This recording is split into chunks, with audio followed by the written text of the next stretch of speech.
Am I making money off my music? Am I making a living off my music? Well, let me put it this way. Shope, I be Shope honest. Someone I know got me on the next thing. So someone asked me this question on my YouTube channel, which you should subscribe to, by the way.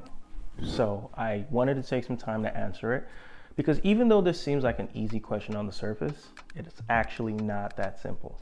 But before I do, please take a moment to like, comment, subscribe, and hit the bell. So let's dive in. So I remember when I first started making music, I had this very kind of like myopic, meaning narrow idea of what it meant to make money off my music.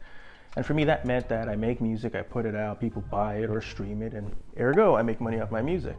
However, growing, my mind has expanded and grown beyond thinking of myself simply as a musician or an artist to actually seeing myself as an entrepreneur. Especially as I continue to study the lives and the successes of some of the world's major musicians, I began to realize that for many of them, the direct consumption of their music actually constitutes a very, very small percentage of the overall net worth income. See, music in many ways has always been sort of akin to like a business card, namely like you give it away for free or almost freely, but the consumption isn't how you make the most money. It's actually what you use to monetize in other ways. So I remember reading a stat about Jay-Z a couple of years ago that Jay-Z, when he first became a billionaire, I think his entire music catalog was worth only $76 million. $76 million is a lot of money, don't get me wrong, but comparatively, that's only 7.6% of the whole billion-dollar pie.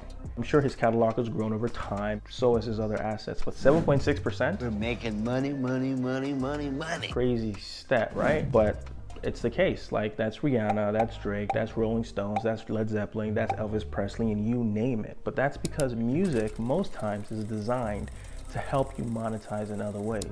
And I gotta tell you, as soon as I realized this, it liberated me, it opened up my mind, and it challenged me to not be so narrow-minded. And so over the years, what I've done and continue to do is I've built several things around my music, such as my clothing brand, sponsorships, speaking engagements, and then there's shows and touring and some sync licensing, as well as other businesses that, although aren't necessarily tied exclusively to the music industry, are skills I've developed as a result of working in the music industry.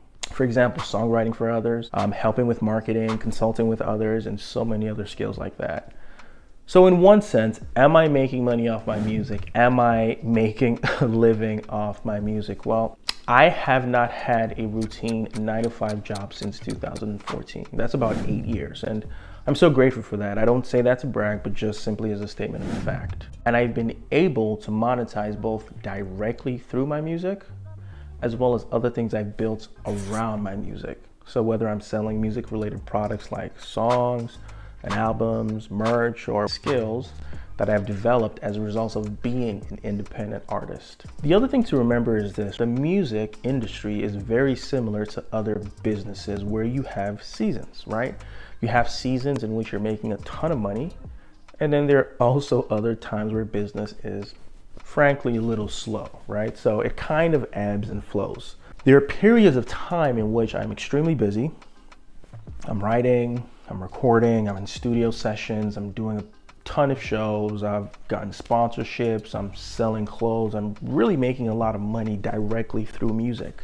And then you go through other periods during which these music directly related things are not coming in as frequently. But during those times, I have other things that I've built as a part of my overall brand, as a part of my overall business portfolio that are bringing in revenue.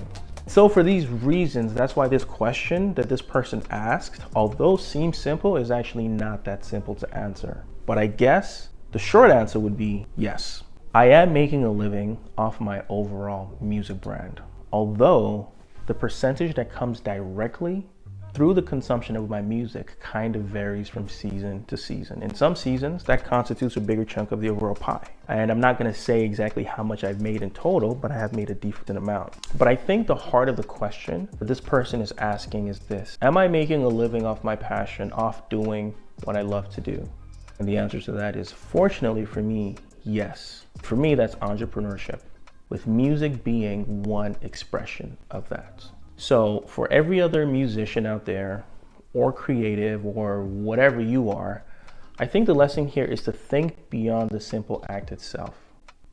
To ask yourself, as I make my way through life, how am I monetizing not just my particular art, but also the skills associated with the making of that art, right? That's the question you have to answer. And it applies not just to musicians, not just to creatives, but really to everybody. How am I monetizing not just what I do, but also the skills needed to do what I do? If you found this valuable, please like, comment, subscribe, and hit the bell. Put more questions in the comments and I'll do my best to answer as honestly as I can. But like I always say, take everything I say with a grain of salt. I'm not a guru, I'm just a guru in training. See you next time. I'll admit it. Yeah, I get it. You been holding me down for a minute. I've been taking too long, I'll admit it.